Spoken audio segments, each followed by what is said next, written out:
Hello and welcome. Let's talk tabletop.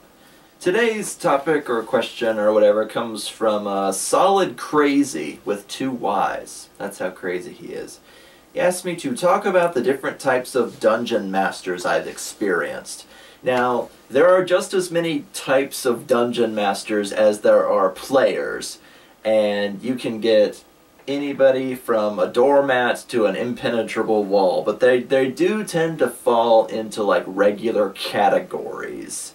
And I'm not talking about like the regular DM that the game goes good, you go home, everybody's happy, there's really nothing to report. Most of the categories that I've seen revolve around particular weaknesses or particular preferences that they exhibit during their games, to where that's kind of all you remember about them. And obviously the first one is the killer DM. You know, you go in there and the campaign just wrecks everybody. Like, if 4 adventurers take on a quest, by the end of the quest it's 4 completely different guys because everybody has already died. I've seen a lot of them hide behind the reasoning, oh, combat needs to be dangerous all the time. You know, it should be a last resort. It should be really, you know, if you get stabbed, you can't go to sleep in a hotel and be better in the morning with a band-aid. You know, they tend to gravitate more towards like the Conan, combat is 50-50 and a last resort kind of rule sets, whereas D&D really isn't meant for things like that. But getting a reputation as a killer DM is never a good thing unless you're running like a player grinder module, like the, what was it, I've forgotten. There are a few modules out there that are particularly made to kill people, and that's the point of the fun. It's like a horror movie. You try to see how long you last before the killer gets you, but it's a dungeon, so you see how long you can last through the dungeon before it gets you, like the Tomb of Annihilation or whatever. That's actually kind of becoming a category of D&D modules lately, is that they're built to be impossible unless you roll that 20, unless you just happen to know the riddle, etc., etc. There's no 1d4 dart traps there. They're like 36 d4 dart traps, and fuck you if you're not a fighter with 80 HP. Yeah, the killer DM gets a bad reputation because nobody likes to see their character die for no good reason. Like, if you self-sacrifice, or if you go down in front of a dragon, you might be upset, but you feel like you kind of earned your death. A killer DM would be like, oh, this random pack of goblins, you know, they all happen to focus fire on the fighter, and if there's 6 of them, and you know they get 6 attacks on you, and you're not in your chainmail yet, you're not in your plate mail yet, then your fighter goes down to a bunch of goblins, and you're like, well, that was fun. Next game, and you throw your character sheet because it was such a lame death. That's kind of where the killer DM sits. My personal philosophy is that only important fights should be difficult. I mean, if you've got a party of like level 5 adventurers, it's okay to throw some carrion crawlers. It's okay to throw a group of goblins. It's okay to throw some bandits occasionally, because they need to feel powerful on their way through the story. And, you know, a boss fight can be difficult, or the end of a dungeon where there's a golem guardian standing over the treasure chest. That can be difficult, but not every fight needs to be knocked down, drag out, horrible, that kind of thing, where, you know, it's not the Wild West where if you get shot once, your character's pretty much done, because if the bullet doesn't kill you, the infection will. There are game systems like that, and though I'm not real big into cowboy stuff, you kind of get what I'm saying. D&D isn't meant to be super realistic with death. Otherwise, you know, stabbing a wizard is very different than stabbing a fighter, but if you stab 2 people in real life, they're both probably gonna die. So it's not meant to be played that way. So killer DMs can kind of grow unpopular if they don't change their ways straight away, or if they don't warn people ahead of time, like, hey, I'm super hard in combat, or hey, this is Conan. If you get, you know, nicked by a knife and you don't get it treated, you don't get antiseptic, you're going to lose that arm, etc., etc. If they warn you up front, it's okay, but if they don't, and you get ambushed by like a dozen super muscle-bound Conan goblins and everybody dies, everybody goes home mad. So it's a rough balance. After the killer DM is the killer DM, in air quotes. The killer in air quotes DM is usually an inexperienced DM that doesn't know how the CR rating system works. They're the ones that have a lot of trouble balancing encounters, and they can come across as a killer DM even if they don't mean it. Like,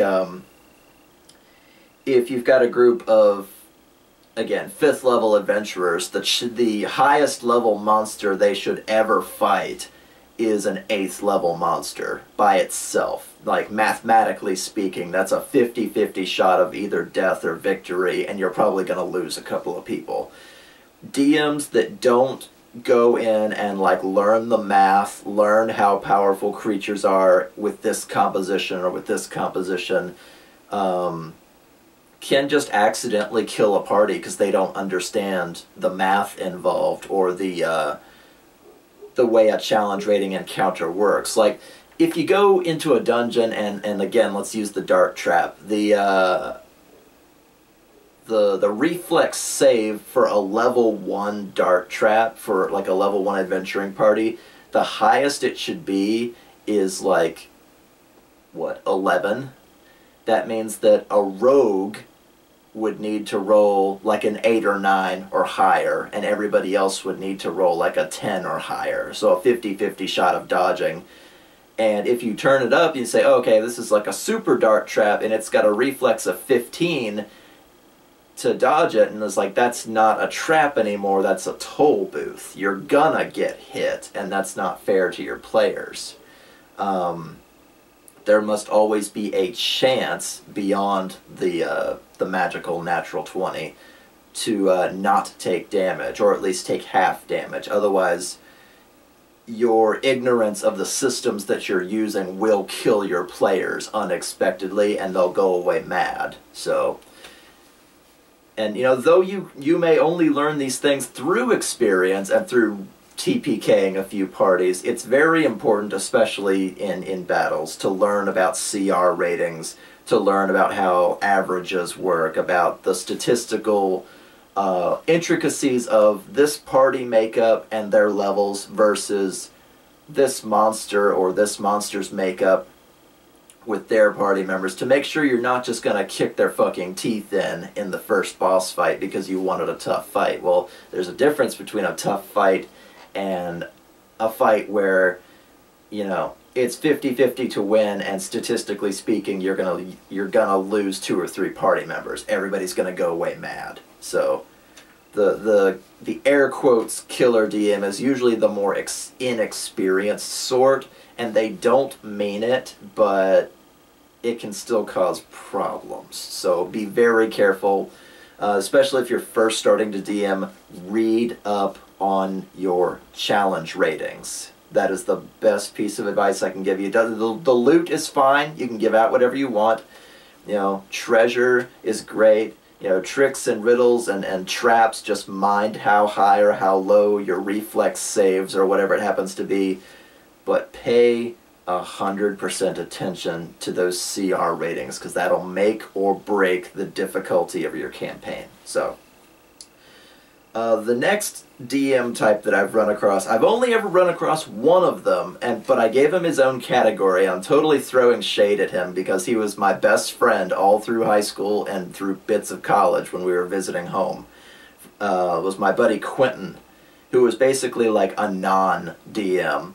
He would show up to D&D sessions, and we would all have our character sheets, and we'd be like super serious, counting our arrows and making sure our wizard had the right materials to cast his spell, you know, oh, he's got eschew materials. Okay, he doesn't need that, but he's going to need this diamond necklace in case one of us dies. We'd be all over their serious face trying to figure out all of our stuff.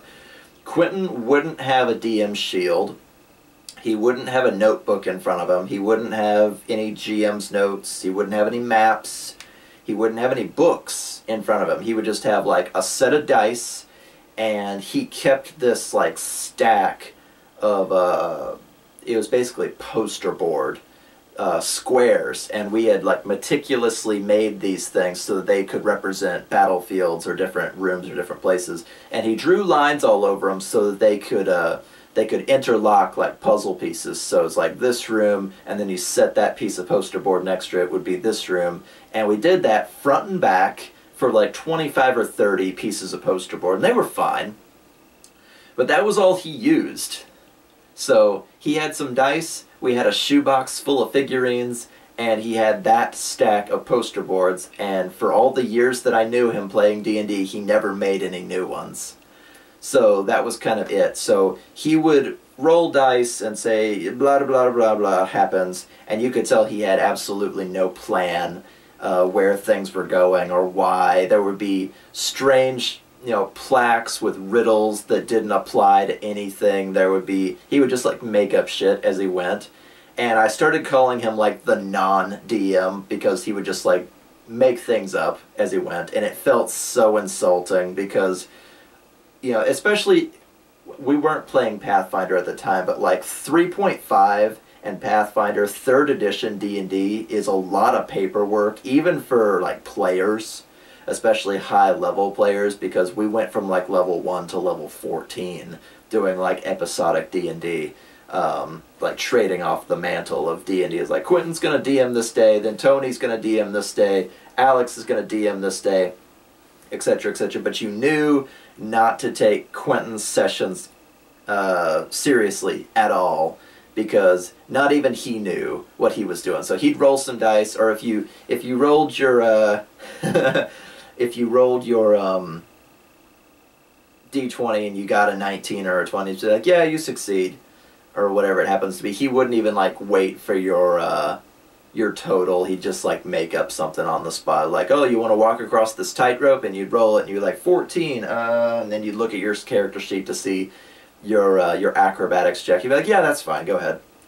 You know, he has nothing written down in front of him. He's just like arbitrary. He should have been like a big eyes, small mouth DM, or a made system DM, because there's so few rules. It's more about storytelling than anything. Quentin did not invest any time into preparation to run a serious game, so he would just like make shit up. I called him the non-DM, and he called me, well, he never really called me this, but he kind of implied it a lot, and I gave it a name called the Prepared Pansy. And the Prepared Pansy is the category that I fall into, because I'm on the opposite end of the scale from my buddy Quentin. I would have all my maps in front of me, you know, every trap with its little, its DC to reflex out of the way. I would have all my monsters set up, and I'd have all their stat blocks printed out and set in front of me. I'd have my little notebook and a bunch of extra pencils. I'd have all my figurines hidden so they didn't know what was going on, what shoebox they were going to come out of. But no plan survives contact with the enemy. So when my characters would when my players would like deviate off of things that I was expecting them to do, I would have no plan. So like if I ran a place that was like, okay, there's this haunted mansion, blah blah blah blah blah, and then, you know, the iron grate shuts behind you, so I could kind of keep the game cordoned off. The first thing my players would want to do, obviously, would be to attach a grappling hook and pull the gate down so they can leave whenever they want. Well, there goes the challenge of the entire fucking game. You know, I was like, oh, that, you know, a ghost pushed a bookshelf on top of one of our friends and he hit his head. We're going to leave the mansion for an hour and take him to a healer and then come back at full health. Alright, yeah, and you can't stop them because they pulled the gate down, and that's just smart playing, but I would have no answer for it. or the spider climber, the wizard that would climb on the fucking ceiling and wonder why, you know, none of the traps would go off, none of the monsters would see him, nothing would happen to him at all, and he would be really super bored because I would have no answer for in any of my notes and any of my hours of preparation. They would always find something that I wasn't prepared for. A flying character, a spider climb character, an invisible character, a character that could pass without a trace, you know, leave no footprints, leave no scent, no nothing like that. And then they would just kind of circumvent a giant portion of my game because I had nothing prepared for a player like that, so I felt like inserting something into them, like an answer for whatever they were doing, would feel cheap, or like I was cheating, which in my opinion was like a type of metagaming. So if you go into a tomb and all the traps are based on tripwires, if you're trying to train a level 1 rogue, it's a great way to do that because they'll start looking for tripwires. But then everybody's on the ceiling, well, they don't have to worry about any of the traps, and I can't put any tripwires on the ceiling because that doesn't make any sense. So all the traps in the crypt are a moot point. So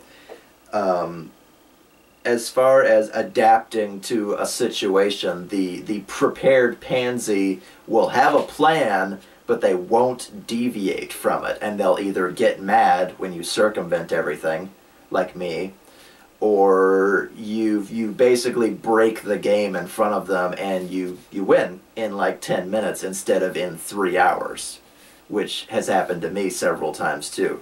In the 12 Trees campaign, we had a hedge maze at one point, or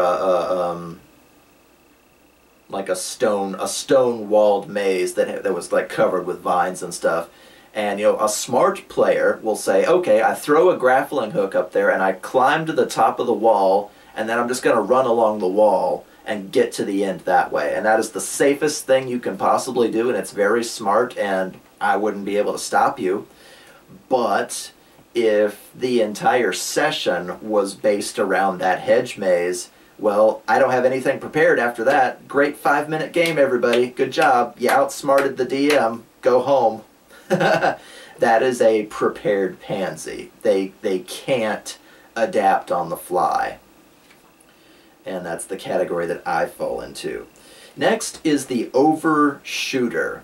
This is the person who's a big fan of Skyrim, The Lord of the Rings, you know, anybody that's ever done like a 400 video long Let's Play from some like King's Quest, or not King's Quest, God, from any like World of Warcraft MMO, and they've been watching this same Let's Play for 3 years, and it's been super awesome how far they've come and all these events they've been a part of. They want to make something just like that. And for me, that was Ocean Rim, which I will never do again because I learned my lesson. The overshooter sees something big, something epic, something amazing, or even like the MCU. You know, we went from Iron Man all the way to Endgame, and that was like 20, 25 movies or something like that. And it seems big when you look at it from the whole, but D&D doesn't always work well that way, especially if you're only meeting, you know, once a month, once every 6 weeks, you know, or sometimes even less than that, especially nowadays. That people get bored with their characters. They get bored with the sandbox. They get bored with this story that's just kind of drawing on and on and on. If you've ever read the Sword of Truth series, you know, Terry, shut up, kill your gang, and end the book series. We got done with that like 6 books ago. Just let it rest, you know. I think it's Terry Goodkind. I could be wrong. That wrote the Sword of Truth series. Somebody will correct me if I'm wrong, but like that book series should have ended 5 books ago. But he keeps writing it because he keeps making money with it. But with D&D, the overshooter, the story will overextend itself. Like this. This campaign's going to be, you know, level 1 to level 20. It's going to span across all these towns and cities and continents. We're going to fight big epic monsters and stuff like that, and they get bloated. They get so big, so sprawling, so out of control that 9 times out of 10 the players will lose interest and it'll just fizzle out. Or worse yet, the DM will lose interest and it'll fizzle out. Biting off more than you can chew when building a campaign is a really bad stumbling point. And the overshooter will say, yeah, we're going to start at level 1, but we're going to make it all the way to level 15 or something like that. And like, it's going to be some big, epic, long adventure, when really the plot doesn't really happen until like level 12 to level 15. It's like, yeah, you're level 1 adventurer, so, before the plot starts, we're going to throw you at some goblins and some gnolls. Then we'll do some orcs. After that, we'll move up to bandits. Then maybe some corrupt guards in the city, and then from there you'll learn about a cult, and that cult is answering to this guy who's in league with a pirate lord, and by then the pirate lord actually worships with this other cult that worships Dagon, and no. Cut out the goblins, cut out the orcs and all the rest. Start with the pirate lord and move forward from there, because none of that other shit matters. I do not care to go into my 1,000th goblin cave and kill goblins as a level 1 adventurer just to cut my teeth. I've cut my teeth over the past decade or so. Let's get to the good shit, please. Start at level 12. A pirate lord has been found to be a part of the cult of Dagon. And not only will your adventurers be very interested because they can start at level 12 and get all their toys right away, but 3 good levels, 12 to 15, telling a smaller story is 1,000 times better than saying, oh, first some goblins, then rescue this local lord's son, then do this, then do this, then do this. Okay, now you're strong enough and the story can start. Don't do that. The overshooter wants you to start from nothing and work your way to greatness. D&D is about heroes. Start at greatness. And it could be a level 1 adventurer. I mean, you can have just like regular guys with class levels that are bullying a town, etc., etc., or elves that come in and poison wells on their way to reclaim their homeland. You can have level 1 adventures, but there's a lot of stereotypes and a lot of just non-conflicts that nobody cares about, because you need to get to the good part right away. You need to, what did my friend at college say? He said, you need to write a comic book, you don't need to write a novel.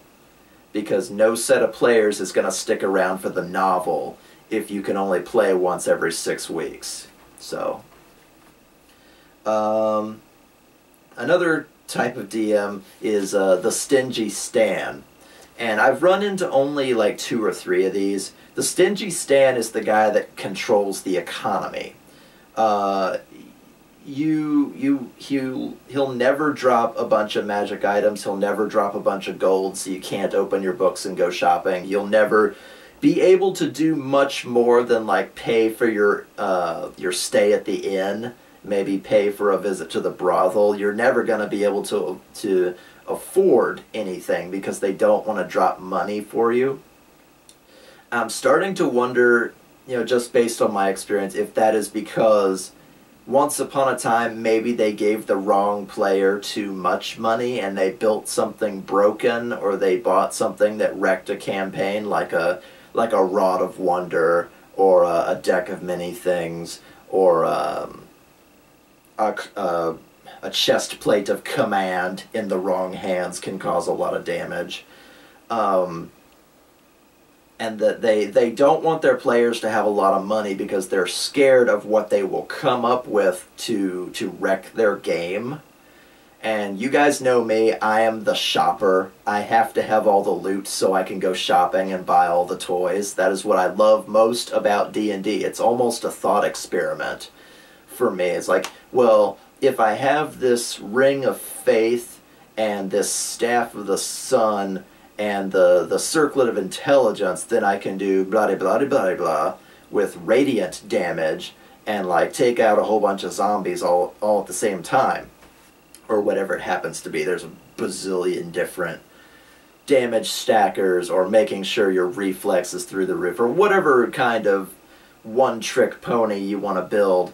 The stingy Stan will not let you have money, and he will not drop a lot of magic items for you. Whether that be for like a low magic setting, or maybe the game's economy is messed up because of a recent war, or whatever they're hiding it behind.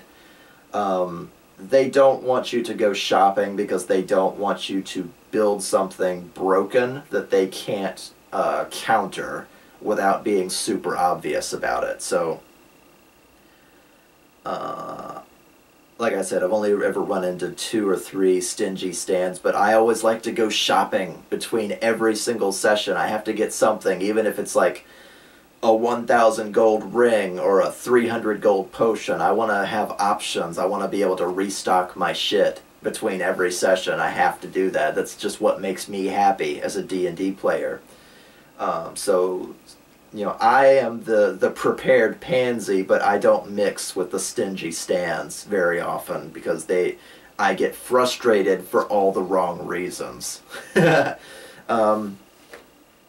I know these have all been like bad DMs, you know, the killer DM, the non-DM, the prepared pansy, the overshooter, the stingy Stan.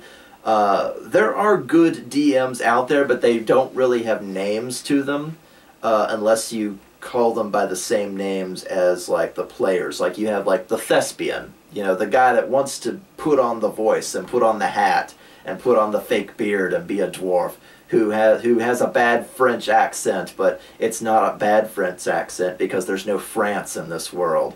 Or the guy who's like always mixing and matching races and stuff, and they've got like artwork for the backdrop of their play, and they print something out and they put it on a popsicle stick. It's like, you know, this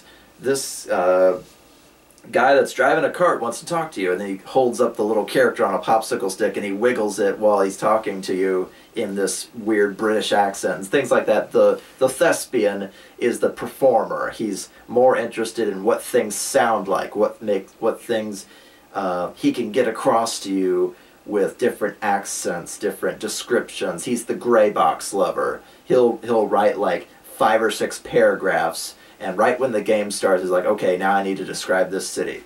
Well, you know, Cunningham Row is the blah, blah, blah, blah, blah, and he'll go down about the color of the stone and the shining armor of the guards that are on every corner and how great the marketplace is and do people like the king or not. He'll talk for like 5 or 6 paragraphs, but it'll paint you a good picture, and you'll know exactly what kind of place that is.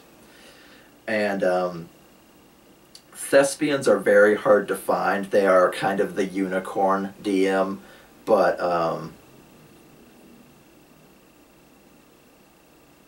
what else? There's the police officer DM, and it's not, and I don't say that in a bad way. They're not like rules lawyers where they only invoke the rules when it's in their favor. The police officer character is the one who will kind of make sure you stay on the railroad. It's going from here to here to here, and if you wander beyond the mountains, there's nothing out there because the DM didn't put anything out there. Like, can you guys stay on track? They don't want you to explore. You know, they won't give the paladin any kind of warning if they start doing stuff that violates their oath. They'll just say, oh, you know, and the next time they try to cast a spell, oh, your magic doesn't work anymore.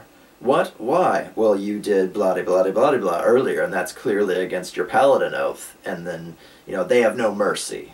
You know, they've got your oath, you know, taped to the inside of their DM's shield, and they're watching you like a hawk. What else? So again, versions of players: the rule lawyer, the thespian, the jolly casual, who probably doesn't know the rules as well as you do, but usually manages to put together a pretty good game. Whether there's tropes in it or not, they're laughing, they're cutting up. It's more of a, like, you're envisioning this as like a 16-bit RPG from the late 80s. It's not super complicated, but it's fun because it's DM. You know, it's a funny DM, or it's a DM that's always quick on the draw, that'll have a great comeback to everything, that everybody leaves that session feeling good. The comedian DM, the thespian DM. Really, those are all the main ones. The I don't want to say the worst DM, but the strangest DM is the sort that doesn't fall into any of the categories, whether for good or for ill. Like, if you have somebody who's just there, they run the game, there's nothing memorable about them, you don't tend to play with them again, because you might dislike the killer DM, but he's there to provide a challenge and you kind of know where he's coming from. But if you run into a DM that's like, yeah, they know the rules and they just kind of take you from A to B, there's no particular quirk about them, there's just like the bog standard D&D Dungeon Master, it's kind of strange because you can't get a beat on them. I've run with one DM like that, and I couldn't decide. It was like a public forum kind of D&D. There were 5 or 6 of us. We didn't know each other. I couldn't tell if he was like frightened of us, or if he was really nervous about DMing for strangers, or like he didn't want to tell jokes. He didn't want to really do anything. He was just kind of focused in on the game, and that was it. It was a little strange. I guess that's its own category. Anyway, the DM that is never out of character, and no, I will not joke with you, sir. Whether that's for good or for ill. Anyway, there's, like I said, there's all kinds of DMs out there, whether it's one of these strange or bad ones that I've told you about, or the thespian, or the player that's suddenly thrust into the seat of DM and doesn't know what they're doing. There's so many different kinds. It's hard to really talk about all of them, but those are kind of the main ones that I've run into. And, you know, none of these are necessarily game breakers for me. I mean, a killer DM can be told to back off. You know, a killer quote-unquote DM can be taught. You know, the non-DM can learn from experience.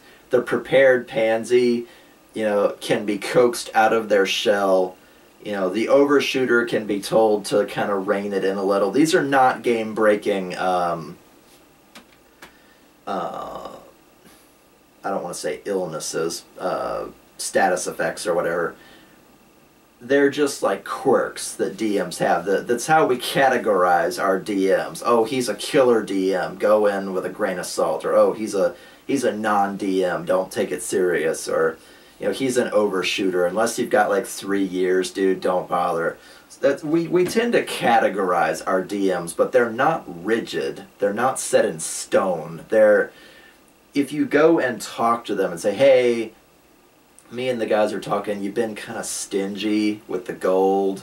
We haven't been able to buy anything and do anything. I mean, leveling up, you know, especially in like 3.0, 3.5, there's dead levels. We're not getting anything other than hit points. Can you know, toss us a little extra gold, toss us some, you know, you can go talk to them, and if you show them, hey, that is kind of your weakness as a DM, that's the part of the game that we don't enjoy, chances are they'll accommodate you. So keep your communication open. You know, use I statements. I feel this way. Don't say you suck at giving out enough treasure. You don't give us enough magic items. Say, hey, I feel like we're not given any spending money. Because that's an opinion. That's something from you. Don't be accusatory. Don't say, hey, you're a killer DM. Say, hey, we're really struggling to keep up with some of this stuff. Do you think we could reel it back just a little bit? Don't go in hostile.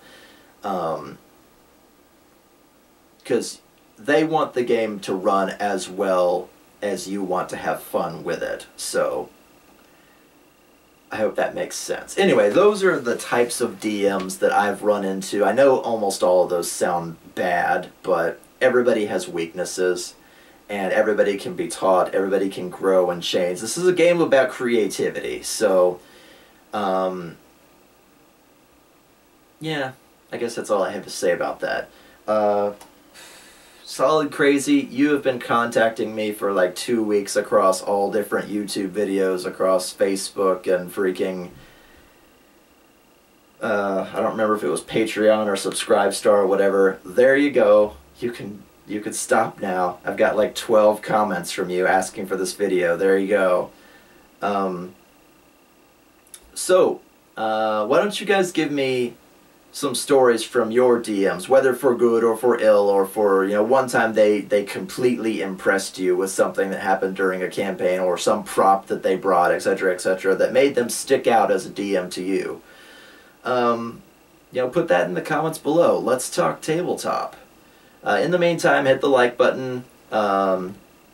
Support us on Subscribestar. I'll put the link in the description below. And until next time, keep gaming.